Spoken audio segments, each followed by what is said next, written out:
Hello friends, આજે આપણે વાત કરીશું હાર્ટ ચક્ર વિશે, જેને અનહતા ચક્ર પણ કહેવાય છે. હાર્ટ ચક્ર શેના માટે રિસ્પોન્સિબલ છે? તો હાર્ટ ચક્ર બધાને જ ખબર હશે, it is responsible for expressing our feelings, emotions, gratitude, કોઈને એક્સેપ્ટ કરવા માટે, નવી ઓપોર્ચ્યુનિટીઝને એટ્રેક્ટ કરવા માટે. તો જ્યારે આ હાર્ટ ચક્ર ઇમ્બેલેન્સ હોય છે, પણ ફર્સ્ટ ઓફ ઓલ સમજીએ કે ઇમ્બેલેન્સ થાય છે કેવી રીતે. જ્યારે આપણે આપણા હાર્ટમાં પાસ્ટ હર્ટને કહીએ ને કે હોલ્ડ કરીને રાખીએ છીએ, કે પાસ્ટ બેડ ઇવેન્ટ્સને, નેગેટિવ ઇવેન્ટ્સને હોલ્ડ કરીને રાખીએ છીએ. આપણે જ્યારે કોઈનાથી હર્ટ થયા હોય છે, કોઈ આપણા સાથે ચીટિંગ કર્યું હોય છે, તો આપણે શું કરીએ છીએ? આપણે ધીરે ધીરે ક્લોઝ થતા જઈએ છીએ, આપણે બધાથી ડિસ્ટન્ટ થતા જઈએ છીએ. We are not open to new opportunities, new love, કે આપણે પોતાને જ એક બ્લોક કરી રાખીએ છીએ ઇન ધ ફિયર ઓફ કે ફરીથી મારો એક્સપિરિયન્સ એવો જ નેગેટિવ થશે. અને ધીરે આપણા ઇમોશન્સ પણ આપણે સપ્રેસ કરીએ છીએ. જ્યારે આપણે ઇમોશન્સ સપ્રેસ કરીએ છીએ, આપણે એક્સપ્રેસ નથી કરતા, ત્યારે એ સાથે આપણું થ્રોટ ચક્ર પણ ઇમ્બેલેન્સ થઈ જાય છે.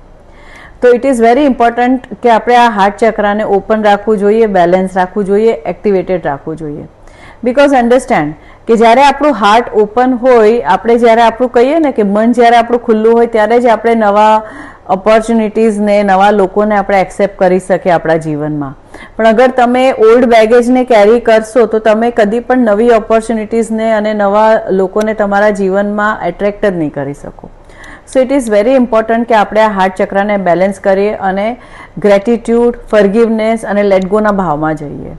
So it is very important કે સૌથી પહેલાં આને બેલેન્સ કરવા માટે આપણે શું કરીશું? આપણે અફર્મેશન્સ કે I am open to love, I forgive everybody who hurt me, and I am open to new opportunities, I am open to લવ.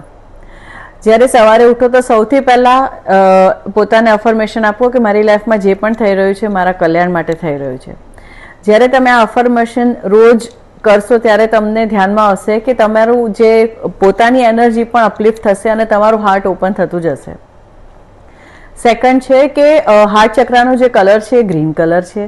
તો બી in the presence of green colour, green plants હોય કે green કપડાં પહેરો, તો કલરના માધ્યમથી પણ તમે હાર્ટ ચક્રને બેલેન્સ કરી શકો છો.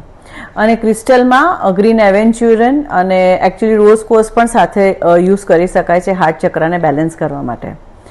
તો તમે રોઝ કોર્સ અને ગ્રીન એવેન્ચ્યુરનનું કાં તો પછી જેડ, ગ્રીન જેડ જે ગ્રીન હોય છે એનું પણ બ્રેસલેટ તમે ધારણ કરી શકો છો.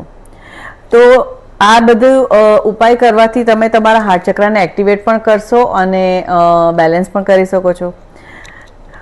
જો શું થાય છે કે જ્યારે આપણું હાર્ટ ચક્ર બેલેન્સ હશે, ઓપન હશે ને, ત્યારે જ આપણે એ હેપીનેસને પણ ફીલ કરીશું, જે હમણાં કરંટ મોમેન્ટ છે એને પણ આપણે એક્સપિરિયન્સ કરી શકીશું. તો friends, it is very important કે તમે તમારું હાર્ટ ચક્રને ચેક કરો અને બેલેન્સ છે કે નહીં. અગર નથી તો પ્લીઝ એને બેલેન્સ કરો, જે મેં 2-3 રેમેડીઝ કીધી છે આમાં. અને અગર તમે રેમેડીઝનો યુઝ કરો છો ને તમને પોઝિટિવ બેનિફિટ મળે છે, તો પ્લીઝ મને કમેન્ટ કરીને કહેજો. અને મળીશું બીજા. તો ફ્રેન્ડ્સ, જ્યારે તમારો હાર્ટ ચક્ર ઓપન હશે, ત્યારે તમે એક્સપિરિયન્સ કરશો blissfulness, happiness, and you will attract new love, new opportunities. એટલે જ્યારે આપણે મની મેગ્નેટ પણ બનાવીએ છીએ, ત્યારે એમાં આપણે ગ્રીન એવેન્ચ્યુરનનો યુઝ કરીએ છીએ. બિકોઝ જ્યાં સુધી આપણું હાર્ટ ચક્ર ઓપન નહીં હોય, કોઈ પણ નવી એનર્જી, નવી opportunities, new love, new person ક્યારે પણ એન્ટર નહીં થશે. So open your heart, release the past hurt and experience the blissfulness. Hope તમને મારો આ વિડીયો પસંદ આવ્યો હશે. તો please do like, share and subscribe to my channel healing vibes by Neeta. મળીશું નેક્સ્ટ વિડીયોમાં એક નવી હિલિંગ સાથે. Thank you.